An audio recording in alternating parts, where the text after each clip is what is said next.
Hey. What's going on? It's your boy X. I'm driving, so Wakanda forever.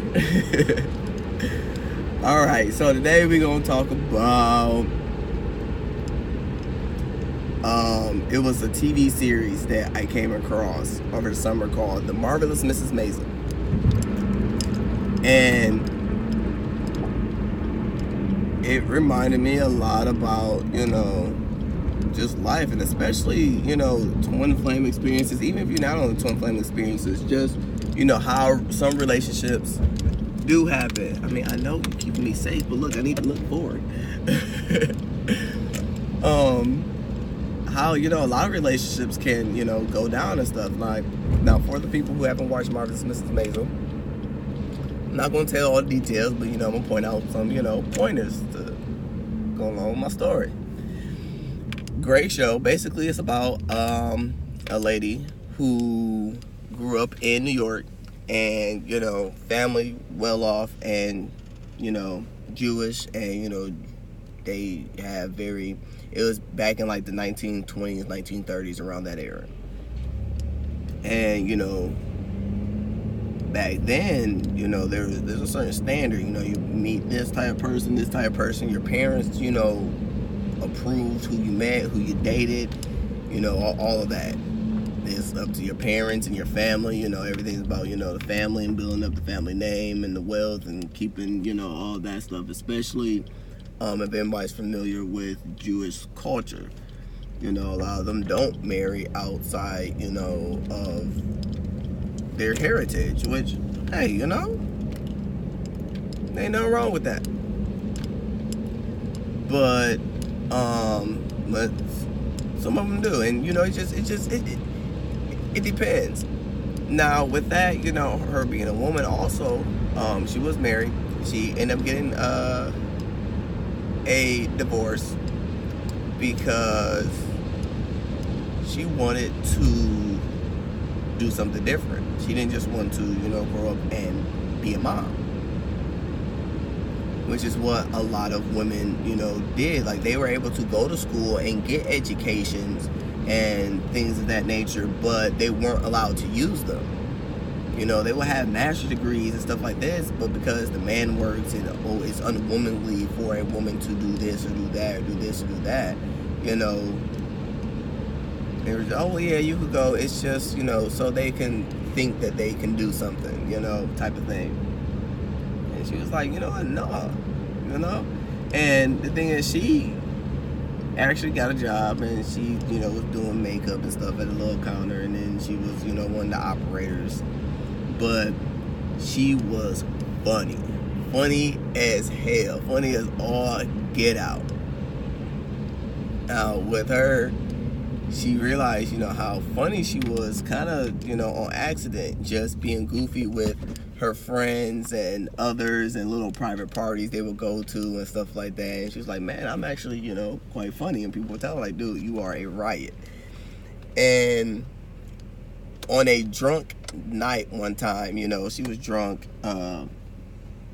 out because her parents was actually going through some stuff, and her mom ended up like leaving and going to Paris because, even her mom was like, no, like we do the same stuff. Her mom started to like, what's going on here? But she ends up running off to Paris. So they went to go find her, and she was stressed, so she got drunk. She stumbled across some bar. Come to find out, it was like a drag bar. And they were doing shows. So, and she didn't realize until they took, their wigs and stuff off. She was like, oh my God, these are men, and hell, they look better than me. And like, she was so drunk, and she just took the mic and just started talking. And, they really couldn't understand. So they had one person, translate. Had people dying, laughing, cracking up. And mind you, she's just talking about her life, her real life, just talking about her real life. And yeah, like, she ends up wanting to pursue that. How her divorce came about was the fact that she used, some personal stuff. Her husband didn't quite like that. Was like, well, and he wanted to do the same thing as well, but she was just a little bit better at it. And it was like, okay, well, you know what? I want a divorce, you know, because you can be using our personal life, you know. Now people are looking back at me like, oh, you not a man, you know, your wife out here talking about you and this, and you know, image, ego, you know, all that good stuff. I mean, you know, who wants to be made fun of and stuff like that? I mean, you know, so I understand from, you know, both people's perspective. But what had ended up going down is that they said no, like, I'm going. At first she was like, yeah, I'll stop it, and she was like, wait, no, you know, because they was actually going to get back together, and she actually stopped for a while, but she noticed that, you know, she just wasn't happy, it wasn't the same. And then she went to him, he was like, okay, and she was like, you know what, no, because I'm not going to give up something that is essentially a part of who I am. And she's always like been funny, like everybody, like, yeah, everything is a joke to her, like, you know. And something that, you know, used to kind of annoy people actually end up making her who she is, who she was. And like, so it was, and, you know, she had that option, like, okay, well, you either stop or you. She was like, you know what, no, I'm not. So he moves on, you know, and all that stuff. He had already started like dating other people and stuff like that, and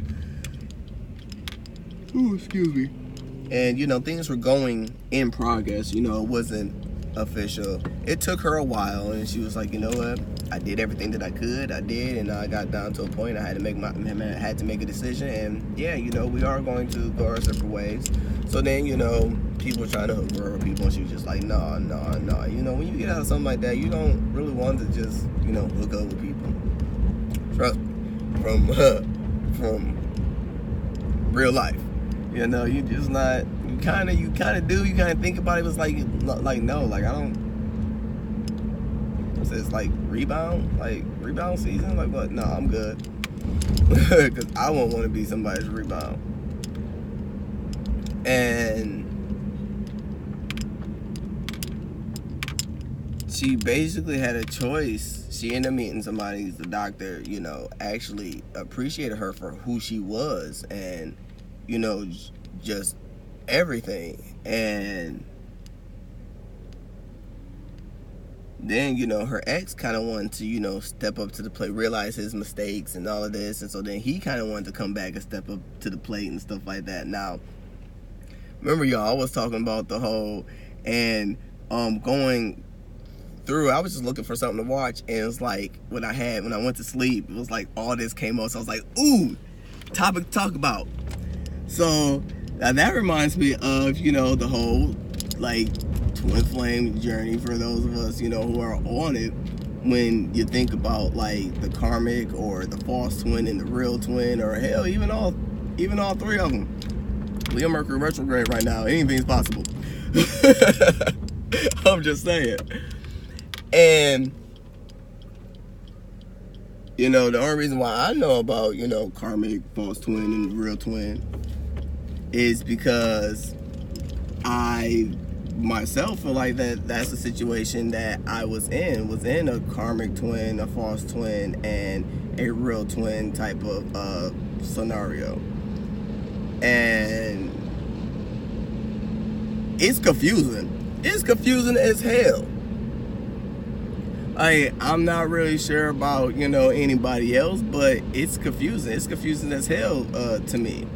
And, you know, now I know who the karmic is. Yeah, that I figured that out. But between the false twin and the real twin, yeah, I'm honestly not sure, because there's so many similarities that anything is possible. Anything is absolutely possible. Like, but also at the same time, you know,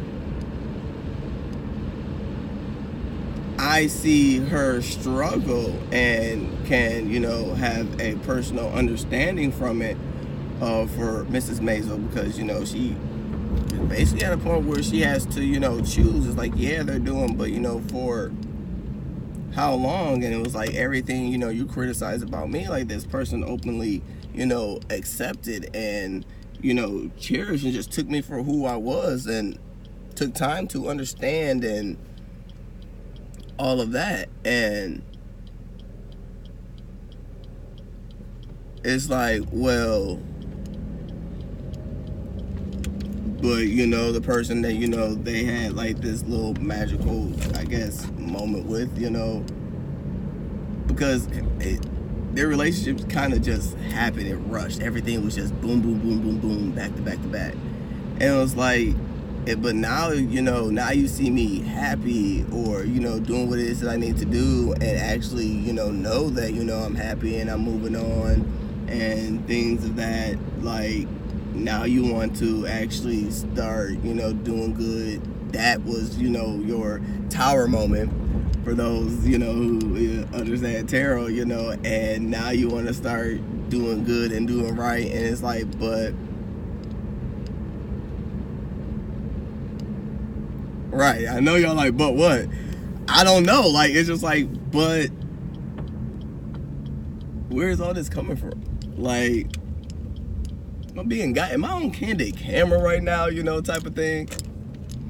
Like, and for a lot of us, I feel like it's stuff like that that's about to start happening. Like, I don't get me to telling you how or why. I feel it. I feel it. Like, man, I'm getting all hot. Y'all know when I get hot. That spirit talking, like, man, like, I feel it. And no, it's not because I got on, you know, no, like, I feel it. I might need to take this jacket off, man, because let me tell you right now. Yeah, spirit, I mean, okay, I know this, like, because you don't like being cold. Every time I ask that, that's the same answer they give me. I don't. But still, and it's like,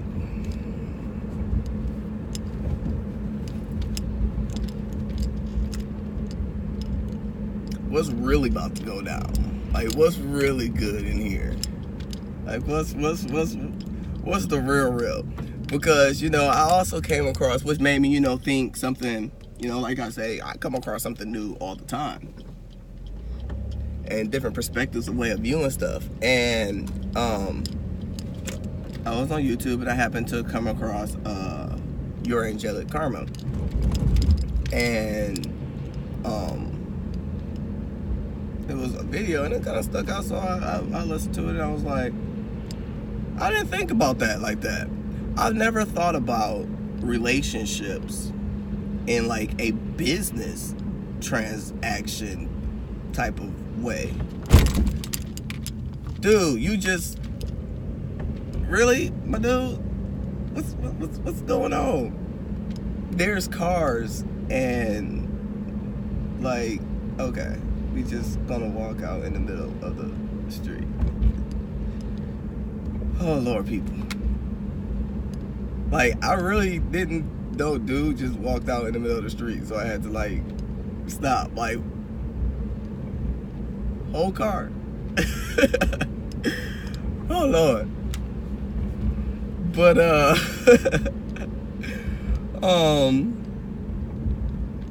like, man, I'm happy we're only doing 25 right here, but Lord have mercy, Jesus. It's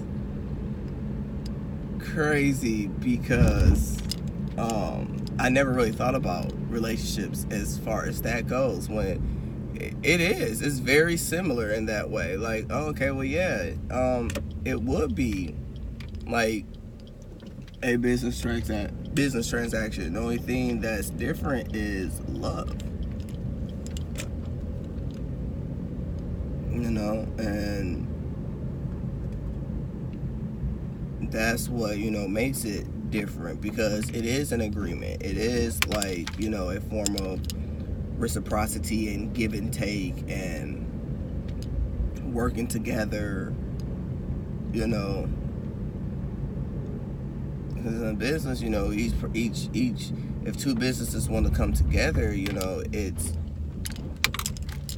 emerging in a way, but not so in a way where one's taking over, you know, the other. Now, you know, when that happens, that's a completely different, you know, business deal. You know, that's somebody being bought out. But in like a joint partnership. That's two people doing what they do best, but just coming together with their two individualities and making something in the middle. And with a romantic relationship, there is no difference. There's two people wearing their own race. You just you got a companion that you love and care about, and have that romantic aspect and companionship aspect with it as well. And and of course them helping you and you helping them, as far as like if you think back in Tyler Perry movies and they ask well, what does he or she do for you, it's not about like, oh, well, they take me on these trips, they oh, the sex is good, or I'm not saying that none of that stuff ain't important factors. It depends on whatever your agreement is. But also at the same time, it's what is this person actually doing for you? What are they doing for your soul to help you, to enrich you, to uplift you? If that person's not making you a better person, when you are having your down times or your bad times, or or can't fight their ego and be like, what, okay, maybe I need to apologize, or this or that nature. Because I can honestly say that I've been in relationship where I always was the one to apologize. I was the one to always come back and fix something and solve something and be like, okay, well, I'll apologize because you'll never do it. But then I kept being put in that cycle, and that was something I had to learn. Like, wait a minute. Just like I got a mouth, they got a mouth too. And it's not just for me to apologize. Like, they can apologize too.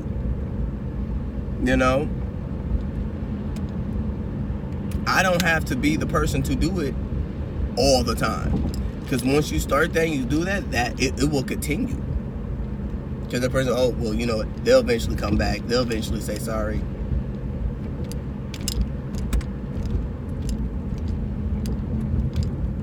Because I am a nice person, and, it gets to me like, oh, well, I just don't want anybody, but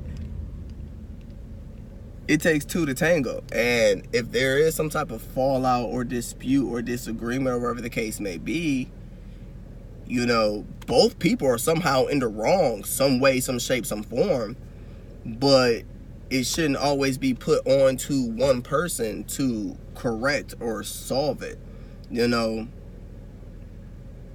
Sometimes, the other person like, no, like, I'm not about to go back and, say sorry and apologize. It's your turn. Next time, I'll bite the bullet. But that's like spoken but unspoken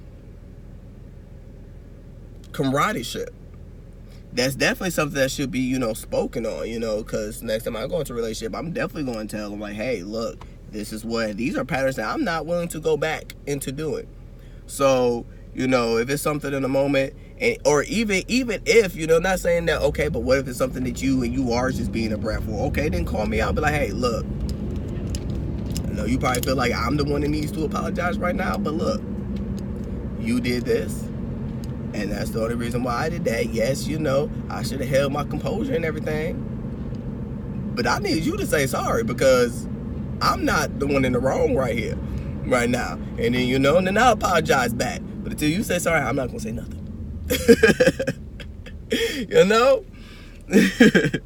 Ain't no wrong with being called out. Sometimes we have to be called out and give a little push, or, we go and talk to our friends. And, it's those friends, those real people that is going to tell us what it is we need to hear, not what we want to hear. Like, I don't want no type of relationships or anything like that of people telling me what I want to, what I want to hear. I want somebody to tell me what I need to hear. And even in the Marvelous Mrs. Maisel, like, yeah, she heard a lot of stuff, and it wasn't stuff that, she was, because she was a woman, she was kicked off a stage and all of that, but all of that made her stronger. And some people would try to, okay, well, yeah, this or yeah, that, and they would try to sugarcoat stuff and, tell her what she wanted to hear, but then go back and, well, yeah, and then go and say and talk behind her back and say something completely different. It's like, but if you couldn't